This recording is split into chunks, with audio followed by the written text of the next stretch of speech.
So the year was 2003.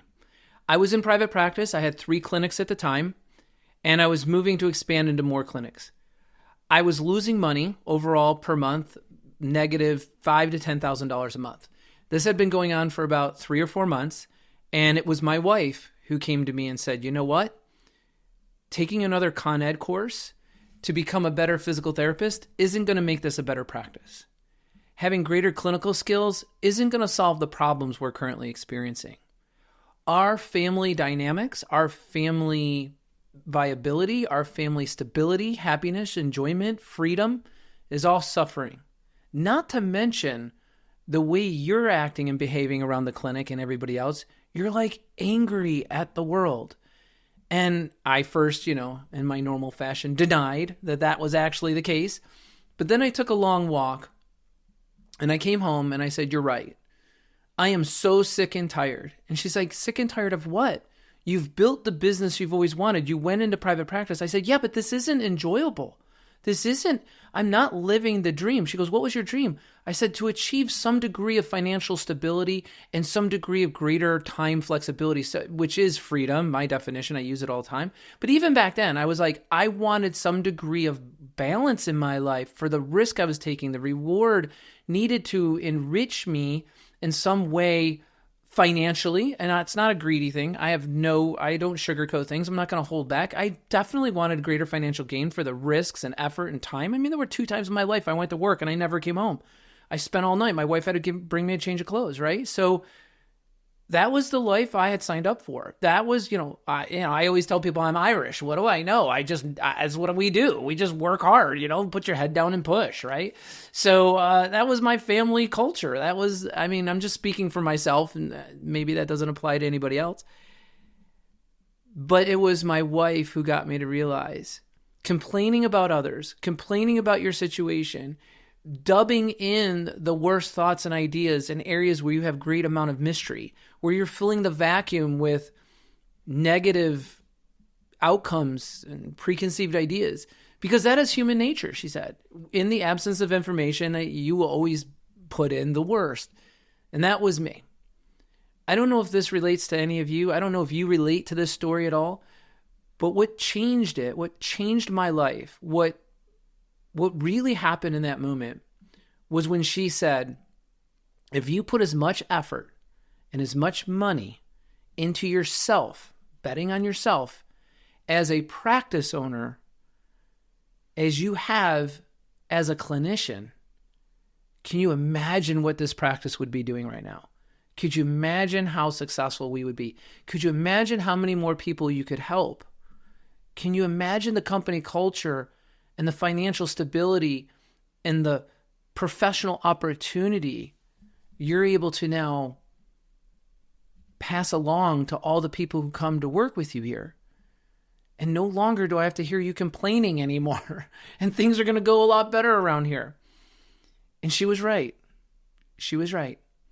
We all go to school nowadays and we're spending $100,000, $200,000 to come out and get a $75,000 to $85,000 a year job, to work 40 to 45 hours a week on average, seeing patients and listening to their complaints each and every day, and feeling due to the cost of expenses around us, we're not getting ahead. We're giving half of our revenue to the government. Literally half of your income is going somewhere. Social Security, Medicare, taxes, federal, state, insurance, property taxes, school taxes, and the list goes on.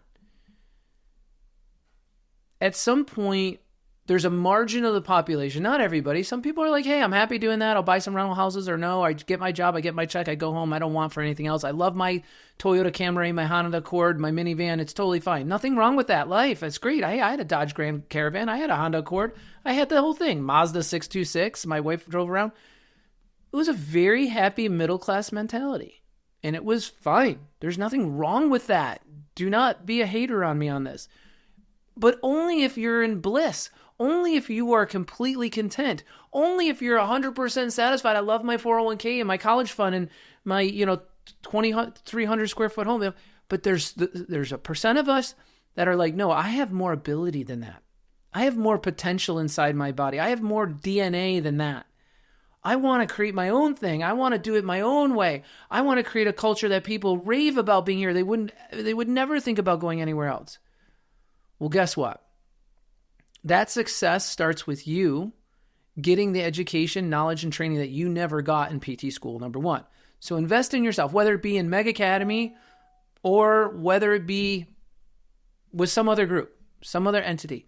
But invest in yourself professionally on an administrative level, okay? And understand what's going out there. Number two, the greatest thing you can do for the success of yourself, your family, those you work with, your community, and your patients is investing in your staff. By investing in your staff and creating a certification program internally within your clinic, you will have people playing a game of professional opportunity that is well beyond the mission of coming to work and just treating what's on my schedule, doing my notes, and going home. That is where the game becomes getting you. Complaining about this, complaining about that. We don't have this pay. We don't have that benefit. We don't have this. When you create a game of professional opportunity, your staff are going to come to work enriched. They're going to come to work forward thinking. They're going to come to work thinking this isn't work. This is my career. And that's when the game changes, because you're assembling a team of A players that would never experience what they're experiencing inside your office somewhere else. It just won't happen. This is why, if you watch our Zoomcast coming up this Thursday, if you guys get in there and you can really hear it from one of our clients who've really applied everything I'm sharing with you right now, hear from his voice, from his experience, what he's been able to achieve with the tools, the structure, the systems, and the personnel professional coaching. Look, you're only as good as the actionable learning that you implement. You can listen to all the podcasts, all the YouTube, all the books you want to read on audio. I do too. I mean, I try to hit 50 books a year. Trust me, I am there. It's for cognitive stimulation. It's for bright ideas and thoughts, but it doesn't translate into anything doing this wise. Like literally less than 10% of what I read or listen to actually applies unless I take it from its note format, listen to the book, do all my notes, create my outline, and then I conform it into actionable learning. Now I'm going to go ahead and two-way communicate that with another person. We're going to dialogue on it. Then we're going to create a role play. We're going to role play through it. Then we're going to create a business strategy. And we're going to make it a standard operating procedure or policy or tool or document. And then we're going to start applying that. Once we convert it into that, education, duplication, application, now it changes our life. So my message to you is invest in those around you, but first invest in yourself, because you can't enhance someone on something you don't know about yourself.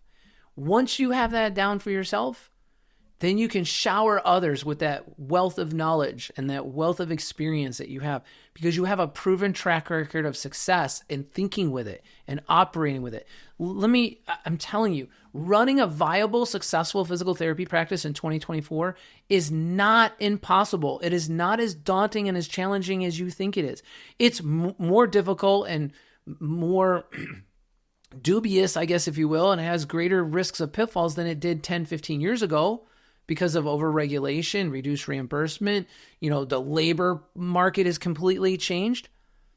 But if you're trying to practice today in 2024 like you did in 2014, good luck. It's a new world, and you've just got to admit it. You literally have to admit it. If you're not outsourcing your virtual front desk and your billing and your bookkeeping and your accounting and your legal and potentially even your digital marketing, you're paying way more than you need to get that work done, and you're getting an inferior product because you're not going with people that are professionally focused and in that lane, specifically delivering that product from that lane, because that's all they do day in and day out. I see it every day in the clients that we service. With 70 plus clients using virtual services now and growing every single month, I can speak from a position of experience.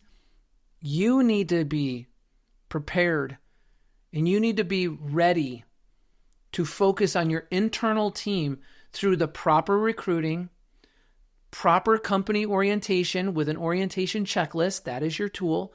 You checklist each and every item of orientation, how you orient them to this practice, how you orient them to our policies and our procedures, and what is their hat What are the doingnesses that we expect you to do? And most importantly, what are the products? What is it that you're going to achieve? Happy, satisfied patients no longer suffering from the original complaint, willing to tell friends, family members, and caregivers about the superlative care that they're receiving in your clinic. That is your product. If I'm a physical therapist, that's the only thing I'm coming here to do, is to generate that outcome. And then I have to measure my abilities to get that statistically on some of my sub-products. How many visits am I getting? What's my net promoter score? What's my clinical efficiency? What volume of care am I giving to each and every patient? Am I averaging 3.75 units of care with each and every 55 to 65 minute session or more? If I'm less than that, then why? Why am I less than that? Patients paying the same $40 copay and I'm delivering less care. Who's ripping off the patient here in this clinic? Who's taking advantage of our patients? If Bob can figure out a way to navigate and ethically, appropriately use their time, use their care extender, use their point of service documentation and make it happen, then why aren't you? This is my message. The reason why that person isn't is because they're negative and they're defiant and they're not open-minded to want to be exposed to the new policies, procedures, and the onboarding training that you have to offer them so that you can enhance their abilities to practice at the top 10% of their license, or they're just coming in with their old habits and they want you to deal with them. I'm speaking to you as an owner right now. If you're an owner or if you're about to be an owner, you cannot afford in today's world to wear other people's conditions. You can't. They're either going to sign up with you and sign a status sheet. Document number 2, status sheet says, this is what you're going to be doing and performing here. These are the products that are going to be rolling off the line as a result of your time, energy, effort, and work. And in exchange for that, this is going to be your compensation package with pay, benefits, time off, so on and so forth. Continuing education, professional enhancement. Well, guess what? If they go back on what they've agreed to day one when they signed up, well, shouldn't we be cutting back on their pay? Shouldn't I reduce their vacation weeks? Yeah, technically you should. That's not going to go over well. I'm not recommending you do that. But you need to sit somebody down and say, wait a minute. When we started this relationship, you agreed that you'd be 85% clinically efficient. You agreed you have a net promoter score of 9 or higher on your patients and that their clinical experience would be second to none. You agreed that you would get at least 5 testimonials a month of patients that are raving fans of their experience here in ABC Physical Therapy. You can't go back on that and expect to capture the same pay and benefits. I mean, how many of you guys are frustrated with me even saying this? How many of you are saying, yeah, I wish all my employees would understand this? Well, they're only going to understand this is if you have an internal college, if you have an internal professional enhancement training program. Because once you orient them to the rules of the road, the policies, procedures of the company, great. Now they're an employee. Well, now you got to have some formal training to get them on post. Meg Academy was designed with certification programs, certifications for every single position in a physical therapy practice. They're not expensive. It's not a money thing. It's a take the time off of you thing. It's to give you the level of expertise that the top 10% of clinics are already using. If you're not using a system like that, I'm telling you, one of your competitors probably is.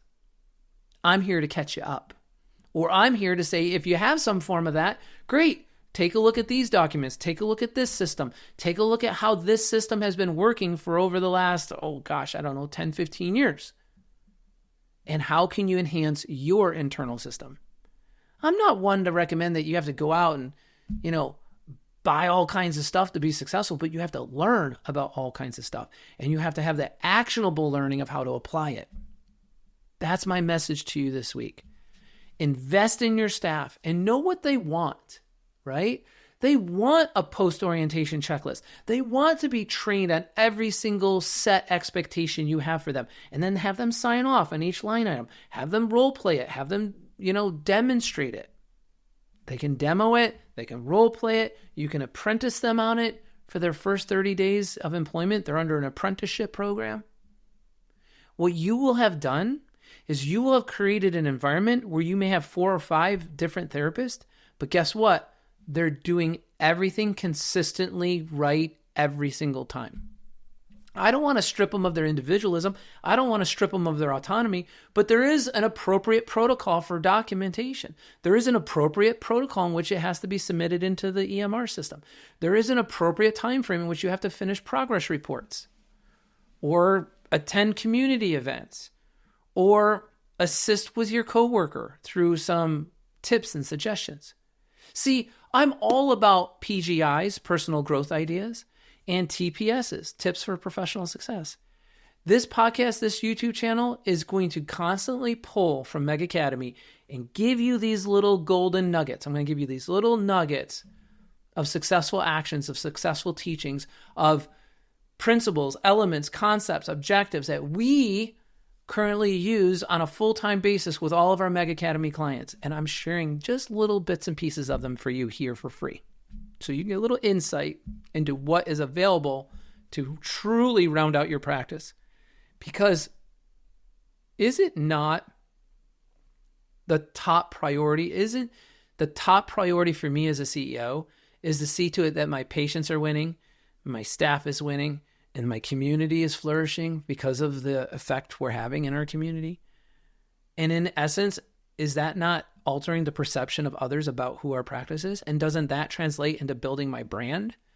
And then I can take pride in my efforts because I'm no longer super interested in getting my pride and joy from treating patients as much as I am from developing my staff, being a mentor/leader so that I can elevate the performance of all people in my practice, all the employees that are coming to work with me. Is that not your main mission? Is to do that and then as a result, experience the compliments of the patients and the people within your community who are so grateful that you exist, that you've created the practice you have? Super important. Super important. So I'll end off with this. If you're going to put together that internal college, if you're going to use Meg Academy, you're going to create certification programs for each one of your staff. You're going to have company orientation. You're going to have post onboarding checklist. You're going to have people signing off on a status sheet, understanding what their hat is, what their products are, and how they're being measured statistically. You will adopt the world's best system of management, which is management by statistics, managed by performance. You will apply the top 10%, what the top 10% of clinic owners are applying right now, the optimum systems for operating in 2024, pay for performance models. The progressive PT practice paradigm shift. Outsource everything but DPTs, PTAs, and techs. Look into that. You will have a net revenue that will expand. You will have the focus on clinical care like you've never had before. Because frankly, all the rest of that stuff is just a freaking distraction. It's just confusion. You didn't go to school for that. Don't even pretend that you need to. You need to understand how to measure it. You need to understand what the objectives are within it. I don't want you to be blind. We can teach you all that, but you don't need to do it. You don't need to do it. Dealing with the bad hair days, dealing with the upsets, the vacations, the sick, the holiday, that stuff costs you time and money. I think it's time for you to invest in yourself and invest in your clinical team and build a progressive PT practice because you understand, like you're going to see in the Zoomcast this week, how significantly important it is for you to surround yourself with the best and brightest team members possible. Not people that are more like you, but people that complement you. If you do that, and this will happen fast, this will happen quickly, it will feel so rewarding for you because you're now doing the things that you love most. And that's what I want for you. That's what I want for all of you listening. That's what this is about. The skills are about developing the team around you. My last tip, my last TPS, is understand what people need and want. What people need and want, really and truly, is to make a difference. They want to be a part of a team, wearing a jersey, coming to work, and feeling like you care. My coworker cares. My community cares about being here. We're an authority in what we do. I use that word around here at Meg all the time. I want to be the authority of how we do what we do. Like other people are trying to do what we do, that they could learn something from us. Not that they would come knocking on our door, but if they did, we could shower them with some knowledge and some expertise, some strategy, some structure, some systems that they may not know about. Be the authority. Be the authority in your community. That's my final message. Survey your staff. Know that they want to make a difference. Know that they want to live a better day today than yesterday. Know that they want to practice in the top 10% of their license. And you are the facilitator to get them there through post-onboarding, company orientation, an internal professional enhancement system like Meg Academy or something else you could build, which we could help you build. We could help you custom build whatever you want. Whatever that is for you, wherever you land on your feet, that will make all the difference in the world. But it's up to you to look at it and say, yeah, this is the kind of practice I want to run. I want to be the clinical expert in town. So that's it, everybody. I hope you enjoyed this week's episode. And as always, check out our website, www.megbusiness.com. Click like and subscribe. It helps me to help more people. If I can help you, we can definitely do a health checkup on your business. We can do a business health checkup. We do these practice evaluations remotely all the time. We can do just a free 1 hour get to know you practice assessment call. And let's just talk about what's on your mind and what you can do about it. We're here for you. I hope you guys wake up each and every day expecting to do well.